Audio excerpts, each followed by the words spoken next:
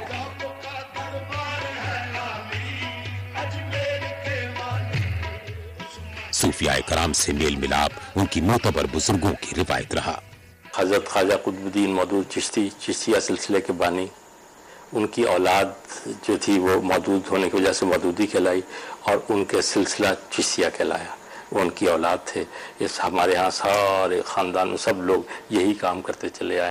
زندگی کے ابتدائی 11 برس تک وہ اپنے والد سید احمد حسن کی زیر تربیت رہے۔ ان کے والد ایک وکیل تھے، نامور وکیل تھے، لیکن پھر ان کی دینی زندگی میں ایک انقلاب آیا اور تصوف کی طرف وہ خاصے مائل ہو گئے۔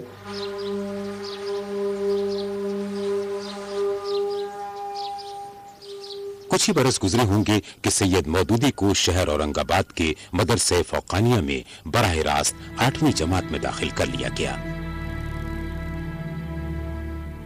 ان کی تعلیم و تربیت میں ایک جید معلم نے بہت اہم کردار ادا کیا۔ مولانا عبدالسلام نیازی صاحب سے چونکہ ہمارے دادا کے بہت تعلقات تھے، اس لیے ہمارے والد نے انہی سے جا کے علم حاصل کیا، ان سے منطق، فلسفہ، علم الکلام۔ یہی وجہ ہے کہ ان کی جو تحریر میں منطق اور اس فلسفہ اور وہ بہت مضبوط ہے۔ اور ان کے بارے میں مشہور تھا کہ وہ انتہائی سخت استاد تھے، اور کوئی طالب علم ان کے پاس زیادہ دیر نہیں ٹکتا تھا۔ 1914 میں انہوں نے ثانوی درجے کے تحت مولوی کا امتحان پاس کر کے دارالعلوم حیدرآباد میں داخلہ لے لیا۔ تھوڑا ہی عرصہ گزرا تھا کہ والد پر فالج کا حملہ ہو گیا۔ اپنے والد کی تیمارداری کی خاطر انہیں دارالعلوم چھوڑنا پڑا، لیکن اس مختصر دور میں وہ اردو کے علاوہ عربی، فارسی اور انگریزی زبانوں پر دسترس حاصل کر چکے تھے۔ یوں لڑکپن ہی میں انہوں نے ایک صحافی کی حیثیت سے اپنی عملی زندگی کا آغاز کر دیا۔ 1920 میں والد صاحب کے انتقال کے بعد وہ دلی آ گئے۔ پھر دلی میں الجمعیت جو اس وقت مسلمانوں کا سب سے اہم پرچہ تھا، مولانا مودودی اس کے ایڈیٹر بنے، اور اس زمانے میں جو ان کے مضامین ہیں ان سے اندازہ ہوتا ہے کہ کتنی میچورٹی اس زمانے میں ان کی تھی۔ آپ تصور کیجئے کہ مولانا ابوالکلام آزاد، حسرت موہانی، محمد علی جوہر، ظفر علی خان، بہت جائنٹس موجود تھے صحافت کی دنیا میں، تو اس دور میں مولانا مودودی نے صحافت کا اپنا آغاز کیا۔ یہ دور وہ ہے کہ جو پوری دنیا کے اندر نظاموں کی کشمکش کا دور ہے۔ ایک طرف مغرب کا تہذیبی سرمایہ دارانہ نظام، دوسری طرف مشرق سے ابھرتا ہوا سوشلزم، کمیونزم کا نظام۔ اس لیے مولانا مودودی نے جب اسلام کو اثر نو پیش کیا اور نئے استدلال کے ساتھ پیش کیا تو اس کو نظاموں کی کشمکش میں ایک نظام کی حیثیت سے پیش کیا۔ کچھ اختلافات کے باعث وہ 1927 میں اخبار الجمعیت کی ادارت چھوڑ کر واپس دکن چلے گئے۔